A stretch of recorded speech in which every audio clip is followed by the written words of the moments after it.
नमस्कार। खबर सहारनपुर से मैं अनिल कुछाड़िया। आज की मुख्य खबरें। यमुना नदी का जलस्तर घटने के साथ ही जमीन में तेजी से कटाव हुआ शुरू। नदी में बहकर जा रहे लाखों रुपये के पॉपुलर के पेड़। थाना नागल क्षेत्र में मकान की कच्ची छत गिरने से महिला की मौत। खाना बनाने के लिए उपले लेने गई थी महिला। सरसावा में पंचकुला रुड़की नेशनल हाईवे पर भी आया यमुना का पानी। जलाशय में हुआ तब्दील। पिछले 3 दिनों से पानी से लबालब चल रही पावधोई व डमोला नदी में धीरे धीरे कम हो रहा पानी का स्तर। कामधेनु उद्योग नगर एसोसिएशन द्वारा देहरादून रोड पर कावड़ियों की सेवा के लिए लगाया गया कावड़ सेवा शिविर। मस्जिद ख्वाजा वाली में समाजसेवी आरिफ खान के साथ बच्चों ने की रहमत की दुआ। हरिद्वार से जल लेकर लौटते कावड़ियों का फूलों की वर्षा से स्वागत। शिविर में जमकर हो रही सेवा। अपने लिवर का रखें खास ख्याल। इस्तेमाल करें एनएमसी करिश्मा लिवर टॉनिक, एक आयुर्वेदिक शुगर फ्री औषधि। एनएमसी फार्मा, एकदम प्राकृतिक। यमुना नदी में आई बाढ़ के कारण किसानों के चेहरे मुरझाए हुए हैं। एक और जहां किसानों की फसलें चौपट हो गई, वहीं जैसे जैसे नदी का जल स्तर घटता जा रहा है उतनी तेजी से जमीनों में कटाव होकर लाखों के पॉपुलर के पेड़ नदी में बहकर जा रहे हैं। क्षेत्र के किसानों पर प्रतिवर्ष कोई ना कोई आफत टूट पड़ती है। इस बार पहले तो बारिश के कारण पकी खड़ी गेहूं की फसल बर्बाद हो गई थी और अब बाढ़ आने से धान की फसल एवं पशुओं का चारा भी बर्बाद होने के कगार पर है। इतना ही नहीं, अब तो यमुना नदी ने भी अपना रौद्र रूप दिखाना शुरू कर दिया। यमुना किनारे बसे शाहजहांपुर, हैदरपुर, जरौली, घगौड़ गांव के जंगलों में तेजी से भूमि का कटाव शुरू हो गया। यमुना किनारे खेती कर रहे किसानों के 4 से 5 साल के पॉपुलर के बड़े बड़े पेड़ खेत सहित यमुना नदी में समा रहे हैं, जिससे किसानों को भारी आर्थिक नुकसान तो झेलना ही पड़ेगा। दूसरी ओर उनकी भूमि भी यमुना नदी में समा रही है। गांव शाहजहांपुर निवासी किसान संदीप चौधरी ने बताया कि यमुना नदी जब अपने तट से नीचे बहना शुरू कर देती है तो तेज गति से चल रहे पानी के द्वारा जमीन का कटाव होता है। यदि इसी तरह ही भूमि का कटाव चलता रहा, कई 100 बीघे फसल के साथ जमीन यमुना नदी में समा जाएगी।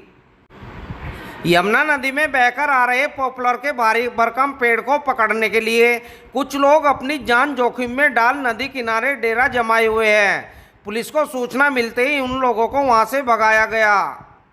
लगातार हो रही भारी बारिश के चलते नागल क्षेत्र के गांव कोटा में मकान की छत गिरने से एक महिला की मलबे में दबने से मौत हो गई। सुबह करीब 10 बजे थाना नागल क्षेत्र के गांव कोटा निवासी सरला खाना बनाने के लिए कच्ची छत के मकान में उपले लेने के लिए गई थी। अचानक कच्ची छत बरबराकर नीचे आ गिरी, जिससे उसकी नीचे दबने से सरला घायल हो गई। आनन फानन में ग्रामीण उसे जिला अस्पताल लेकर भागे, जहां पर चिकित्सकों ने उसे मृत घोषित कर दिया। हादसे के वक्त महिला का बेटा गंगा जल लेने के लिए हरिद्वार गया हुआ था। थाना प्रभारी निरीक्षक प्रवेश कुमार ने बताया कि मामला उनके संज्ञान में है और शव का पोस्टमार्टम कराया जा रहा है। पहाड़ों पर हो रही बारिश में उफान पर आई यमुना नदी का पानी पंचकुला रुड़की नेशनल हाईवे पर भी पहुंच गया, जिससे हाईवे जलाशय में तब्दील हो गया। हालांकि पानी उतरना शुरू हो गया था। बता दें कि यमुना में आई बाढ़ के पानी से सरसावा टोल प्लाजा के समीप सिरोही पैलेस के सामने नेशनल हाईवे 344 भी पानी बढ़ने से प्रभावित हुआ। नेशनल हाईवे पर आए बाढ़ के पानी के कारण बड़े वाहन तो आसानी से पार हो रहे थे, लेकिन पैदल चल रहे कावड़ियों के साथ बाइक सवार कावड़ियों को बड़ी परेशानी का सामना करना पड़ा। पिछले 3 दिन से पानी से लबालब चल रही पावधोई व डमोला नदी में पानी धीरे धीरे कम हो रहा है, जो लोगों के लिए राहत की बड़ी खबर है। पिछले 3 दिनों से दोनों नदियों के कारण निचले इलाकों में रहने वाले लोगों को खासी मशक्कत झेलनी पड़ी। हालांकि पुलिस प्रशासन और नगर निगम लोगों की हर संभव मदद कर रहा है। पावधोई नदी और डमोला नदी का जल स्तर पहले के मुकाबले काफ़ी कम हुआ है, लेकिन अभी भी दोनों नदियां पानी से पूरी लबालब हैं। पुराने शहर के बीच से गुजरने वाली पावधोई नदी का पानी सड़कों पर है, इसलिए ऐसे इलाकों में बाकायदा बैरिकेडिंग लगाकर रास्ते रोके गए हैं ताकि जनहानि को रोका जा सके। पुलिस प्रशासनिक अधिकारी लगातार स्थिति पर नज़र बनाए हुए हैं। कामधेनु उद्योग नगर एसोसिएशन द्वारा देहरादून रोड पर कावड़ सेवा शिविर लगाया गया।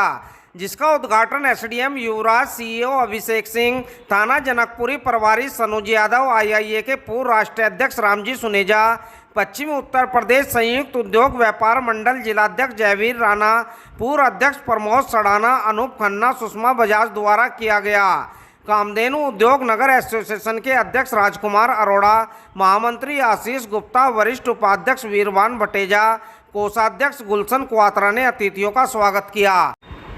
इस मौके पर सतीश अरोड़ा, कृष्ण राजीव सिंगल, जसवंत सिंह बत्रा, आलोक अग्रवाल, मान सिंह जैन, प्रवीण टकराल, विकास चौधरी, अक्षय साहनी, अनिल साहनी, नरुल, सचिन भाटिया, मयूर भाटिया, अशोक सचदेवा आदि मौजूद रहे। समाज सेवी आरिफ खान के साथ बच्चों ने कई दिनों से हो रही बारिश व उससे हो रहे नुकसान को रोकने के लिए रहमत की दुआ की। शहीद अशफाक उल्ला खां चौक चौकी सराय स्थित मस्जिद ख्वाजा वाली में यह दुआ की गई। आरिफ खान ने कहा कि आपदा की इस घड़ी में पुलिस प्रशासन पूरी मुस्तैदी के साथ लोगों की मदद कर रहा है। सभी लोगों को इस काम में प्रशासन की मदद के लिए आगे आना चाहिए। हरिद्वार से जल लेकर लौट रहे कांवड़ियों का नगर में फूलों से स्वागत हो रहा है। अंबाला रोड पर यूपी प्रोजेक्ट कॉरपोरेशन द्वारा शिविर लगाया गया है। शिविर के बाहर खड़ी युवतियां बम बम बोले उद्घोष के साथ हरिद्वार से जल लेकर आने वाले कांवड़ियों पर फूलों की वर्षा कर रही हैं। शहर में केवल ऐसा शिविर है जहां कांवड़ियों पर फूलों की वर्षा की जा रही है। भारतीय व्यापार मंडल द्वारा भी अंबाला रोड पर ओम शिव कांवड़ सेवा शिविर लगाया गया है, जिसमें मुख्य संरक्षक विनय जिंदल व राष्ट्रीय मंत्री सचिन गुप्ता के साथ हर्षित गोयल, ईशु जैन, सन्नी गुप्ता, वरुण गुप्ता, विभोर जिंदल, अंशुल अग्रवाल, सिद्धार्थ बंसल आदि द्वारा कांवड़ियों की सेवा की जा रही है।